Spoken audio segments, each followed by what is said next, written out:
Salut tout le monde, j'espère que vous allez bien. On se retrouve dans cette nouvelle vidéo pour les tirages sentimentaux pour le mois de février 2020, donc le mois des amoureux, le mois de la Saint-Valentin. Écoutez, j'espère que ça vous plaira. En tout cas, moi, ça m'a franchement plu. Vous me direz en commentaire.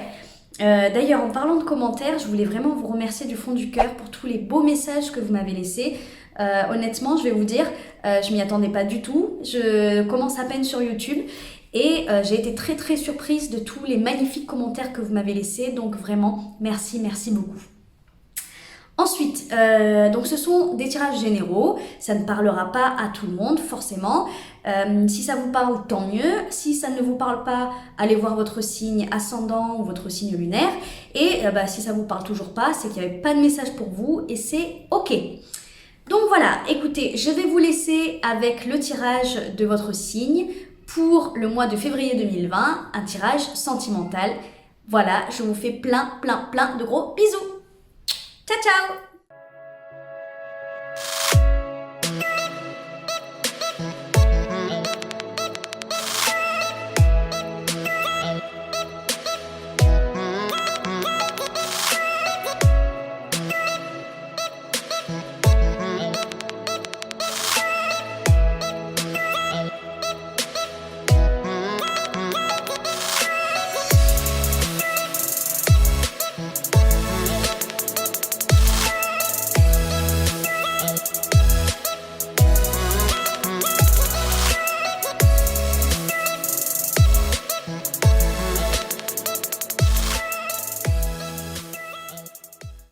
Vierge, j'espère que vous allez bien. Alors, on va débuter ce tirage sentimental directement avec votre mental. Alors, dans votre état d'esprit, on a le 10 de denier et on a le 3 de coupe. Alors là, dans votre mental, il est clair que vous avez envie, pour moi, vous avez envie d'évoluer dans votre vie, de construire votre vie sereinement, tranquillement, en prenant du plaisir, avec de la légèreté. Vous avez envie de faire la fête, de côtoyer vos amis, pas de prise de tête, vous voulez pas de jalousie, vous voulez pas... En fait, vous voulez un truc tranquille, quoi. Vraiment tranquille. C'est pas forcément là, du coup, la passion qui vous intéresse.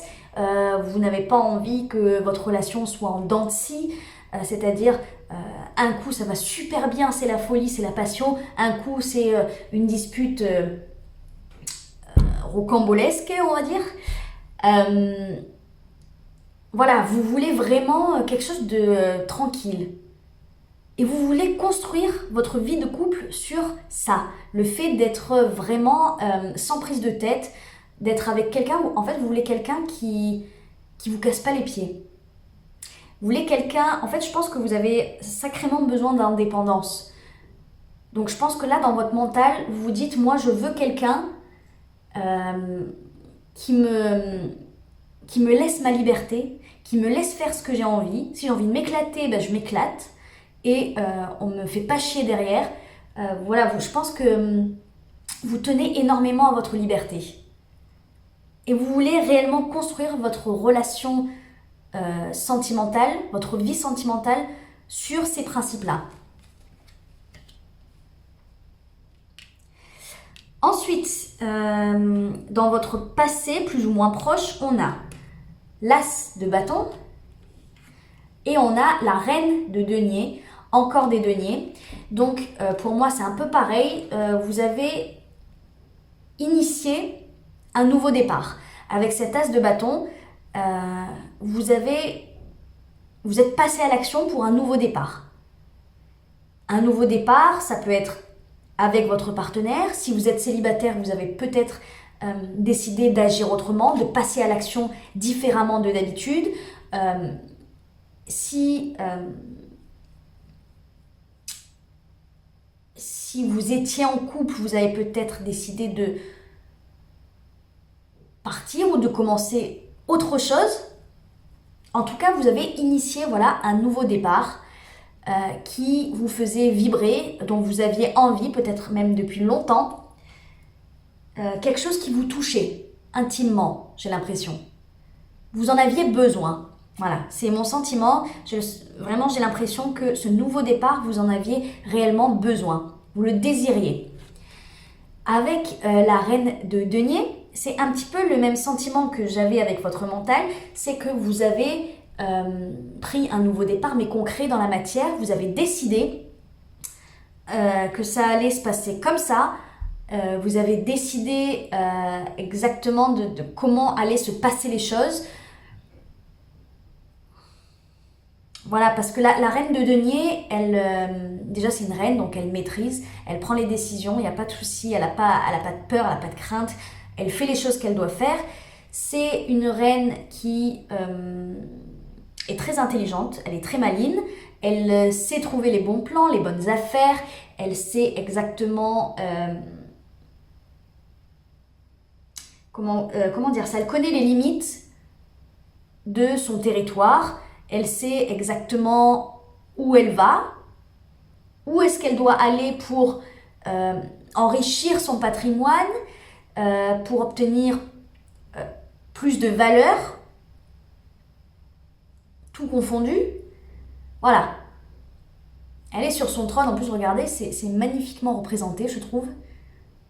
Elle est sur son trône, elle règne sur tout ce qui est concret, sur tout ce qui a de la valeur, que ce soit des biens matériels, de l'argent ou la valeur qu'on donne à quelque chose. Soi-même, les autres, une situation, voilà. Donc pour moi, vous aviez donné... C'est pour ça que je pense que c'était important pour vous ce nouveau départ, parce que je pense que pour vous, ça avait beaucoup de valeur. Vous deviez commencer quelque chose de nouveau, c'était pas vital, mais presque.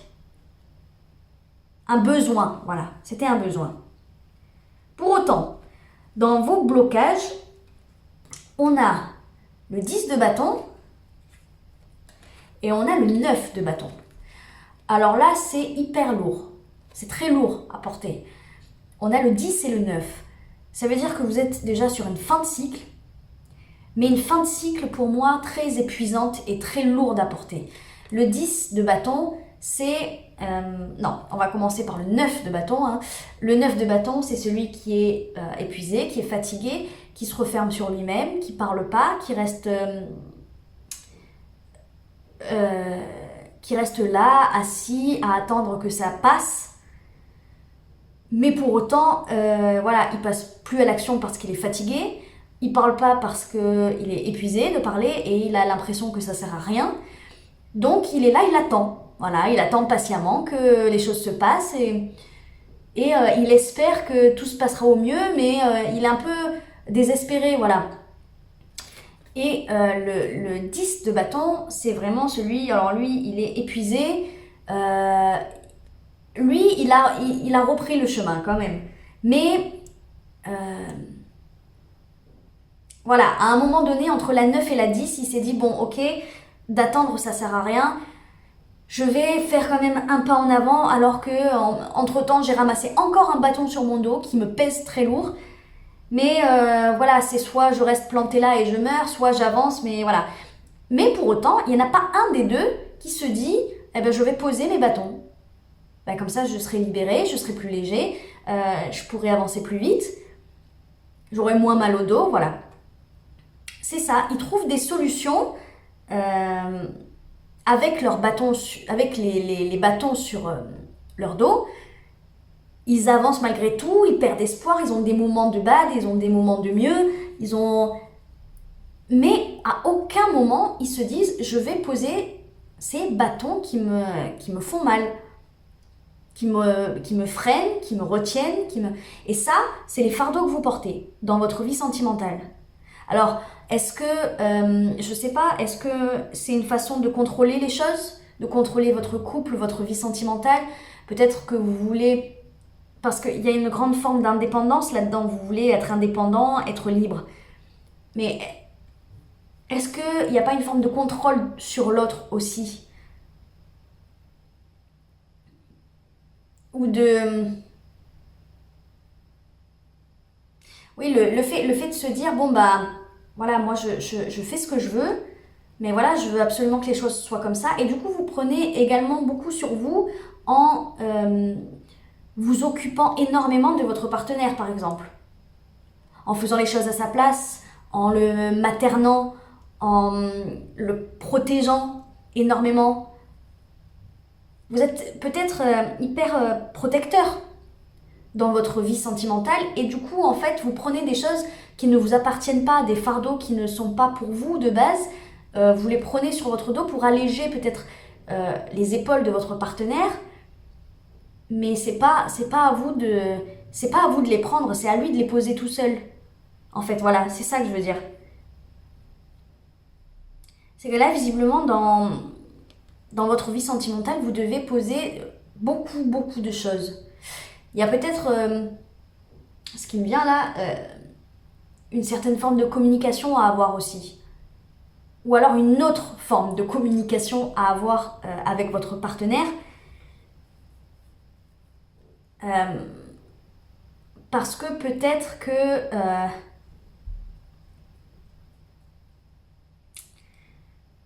vous êtes peut-être dans le contrôle ou dans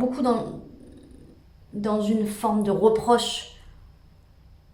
Je sais pas, je dis ce qui me vient, c'est ce que je ressens. Hein. Mais il y a peut-être voilà, beaucoup de reproches faits à l'autre et ça pèse du coup sur votre relation. Parce que la rancœur s'installe, les conflits s'intensifient et se multiplient aussi, du coup. Il y a peut-être, voilà, à revoir votre attitude si vous n'êtes pas trop contrôlant avec votre partenaire et votre façon de communiquer. Parce que vous voulez de la liberté, de l'indépendance, vous voulez faire la fête, vous voulez profiter. Si votre partenaire est un peu plus sérieux, si votre partenaire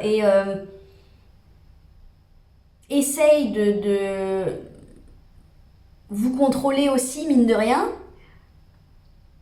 et ben vous lui rentrez dedans, j'ai l'impression.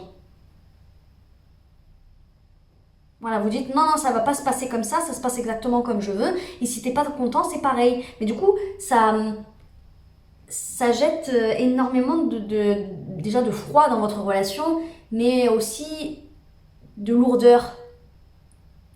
De lourdeur, parce que au final, votre partenaire n'a plus aucune place dans votre couple. Vous ne lui laissez plus la place d'exister, de porter ses fardeaux, de faire les choses par lui-même. Voilà. C'est tout ça que vous devez laisser de côté.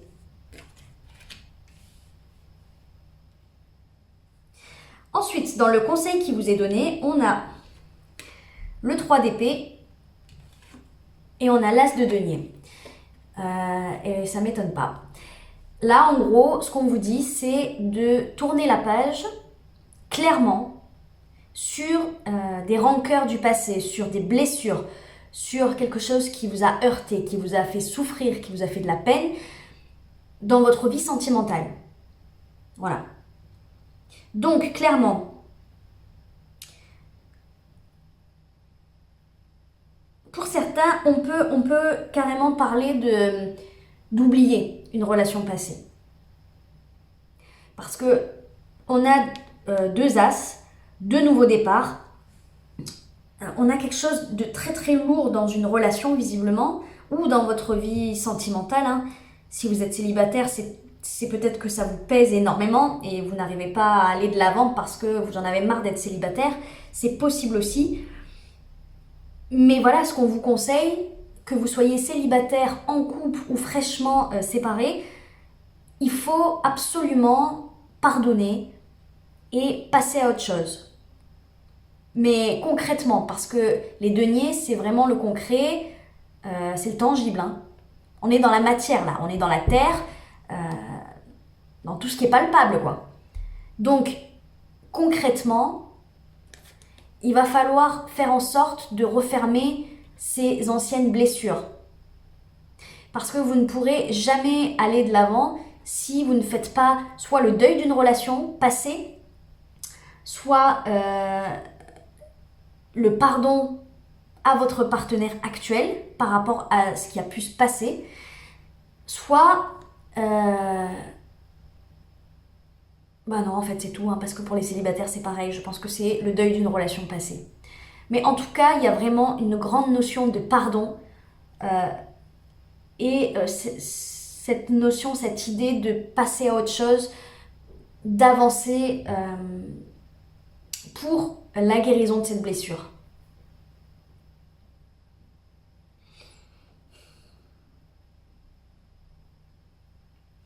Je pense que pour beaucoup, c'est... Je pense que pour beaucoup, c'est tourner la page sur une relation passée, hein. C'est faire le deuil, je pense.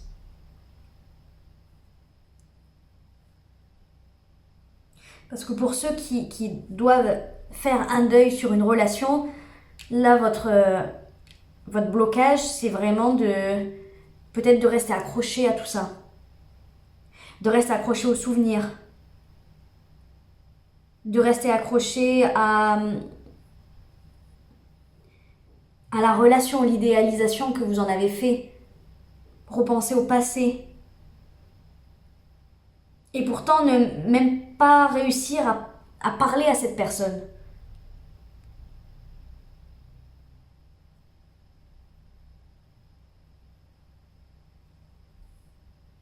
Ce qui est sûr, c'est que il va falloir aller de l'avant. Là, vous faites comme vous le sentez de toute façon, hein. Parce que c'est général et ça peut parler à énormément de personnes. Donc, s'il n'y a pas lieu d'une séparation ou réellement d'oublier cette personne, vous faites comme vous le ressentez vraiment au plus profond de vous-même. Ce qui vous est conseillé, c'est de pardonner et de tourner la page sur les blessures du passé. Voilà. Dans les énergies futures, donc pour la fin du mois de février, on a le 3 de denier et on a le 6 d'épée. Donc là, clairement, ce qui va se passer à la fin du mois de février, c'est que pour moi, vous allez apprendre de vos erreurs, apprendre du passé et vous allez décider réellement de passer à autre chose. Pour moi, vous tournez une page. Vous tournez une page en vous disant que cette relation, ou en tout cas les événements qui se sont passés dans cette relation m'ont énormément appris. J'ai grandi, j'ai évolué et maintenant, au final, je peux passer à autre chose, pardon. Ça m'a peut-être permis d'avoir confiance en moi, ça m'a permis de retrouver confiance en l'autre, ça m'a permis d'apprendre à aimer, d'apprendre à discuter, à coopérer. Ça m'a permis d'apprendre à ne plus refaire les mêmes erreurs. Et grâce à ça, grâce à cette relation, j'en ressors plus fort et je peux entrevoir quelque chose de nouveau. Je peux entrevoir soit une nouvelle relation ou soit une nouvelle façon d'appréhender cette relation existante. Je peux appréhender ma vie autrement, une autre façon de penser par rapport à la vie sentimentale. Parce que j'ai beaucoup, beaucoup appris de cette relation.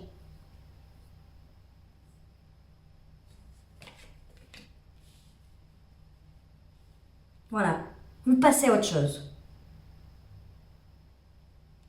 Visiblement, vous faites un petit peu ce qui vous est conseillé. Vous tirez des leçons de tout ça, de tout ce qui s'est passé dans votre vie sentimentale, pour repartir à zéro, pour aller vers quelque chose de meilleur. C'est super. Alors, on va tirer des cartes des anges de l'amour. Allez, s'il vous plaît, pour les vierges. Allez, pour les vierges.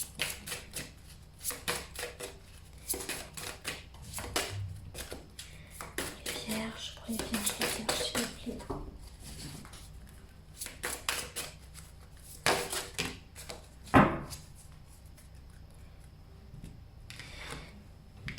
Alors, on a la première, sentiment romantique. Vos sentiments sont authentiques et dignes d'être vécus.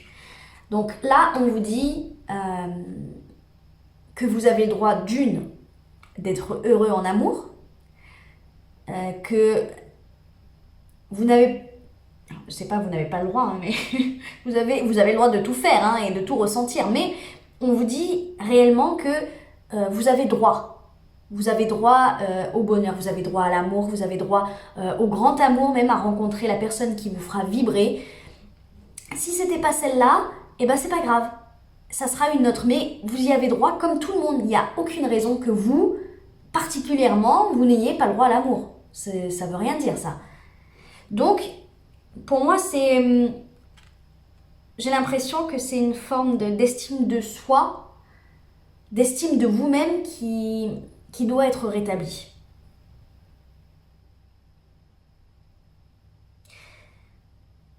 Le fait de penser à soi aussi. Plus de penser à l'autre et de porter les fardeaux de l'autre, de faire en fonction de l'autre et de s'oublier et de se dire, ben voilà, enfin en gros, moi je passe en deuxième, peut-être je mérite pas d'être aimée correctement, je mérite pas d'avoir ce que je désire, je mérite pas l'amour de quelqu'un tout court. Ben on vous dit non, voilà. Vos sentiments sont authentiques et dignes d'être vécus.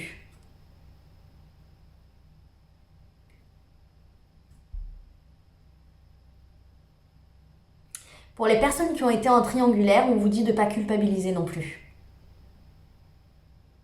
Que c'est comme ça et que ce que vous ressentez, vous ne pouvez pas le contrôler. C'est simplement votre cœur et le destin qui se met en place. Voilà. Il n'y a pas de culpabilité à avoir. Et ensuite, on vous dit attirez votre âme sœur. Prière, affirmation et visualisation vous aideront à trouver votre âme sœur. Faites attention à vos rêves. Je ne sais pas pourquoi je vous dis ça, mais je le dis. Voilà. Si vous faites des rêves à un moment donné qui vous paraissent un petit peu... qui vous paraissent tellement réels que ça vous perturbe, qui vous paraissent tellement bizarres que ça vous perturbe vraiment au matin, faites attention à ce qui se passe dans ces rêves. Essayez d'interpréter et essayez de trouver un sens à tout ça. Je pense que ça va être important pour certains. Voilà, je passe le message. Ça va résonner avec pas beaucoup de personnes à mon avis, mais je devais passer le message, visiblement. Attirez votre âme sœur, prière, affirmation, visualisation vous aideront à trouver votre âme sœur. Ça veut dire rester positif, totalement positif dans votre vie sentimentale.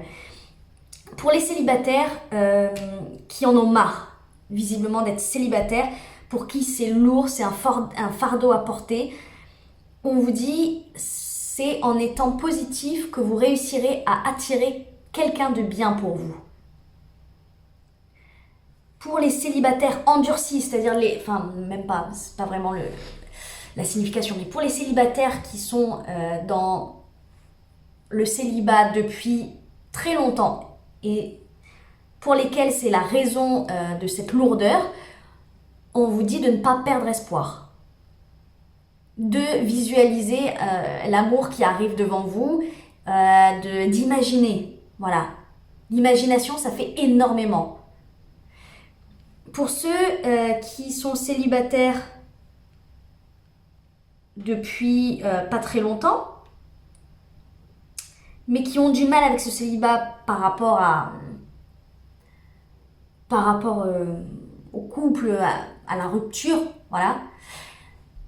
Là, on vous dit de penser positif également. Et si vous voulez absolument retrouver cette personne dans votre vie, de la visualiser aussi, de l'imaginer et d'essayer comme ça de attirer encore une fois cette personne à vous. Voilà. Là, on est vraiment dans la visualisation, dans le mental, c'est dans la tête, dans le cœur. Voilà. C'est-à-dire ne plus ressentir des émotions négatives, ne plus faire de reproches dans notre tête, dans notre mental, ne plus ressasser des vieilles disputes. Voilà, c'est un petit peu comme le conseil qui vous est donné ici, de tourner la page sur ce qui a été difficile dans votre vie sentimentale. Mais c'est ça, c'est plus ressasser le passé, c'est penser positif, que ça soit pour une personne en particulier ou en général dans votre vie sentimentale. Voilà. pense que c'est surtout ça. Arrêtez de ressasser les choses négatives. Les disputes qui se sont passées, les rancœurs, les mots qui ont été dits, les actes aussi pour certains. Mais surtout les mots, je pense. Allez, un petit conseil de l'oracle Aloha. Oula, j'en ai combien là? Ok, j'en ai 4. Alors, concentration. L'énergie suit l'attention. Où va votre énergie? Soyez concentrés et définissez vos priorités.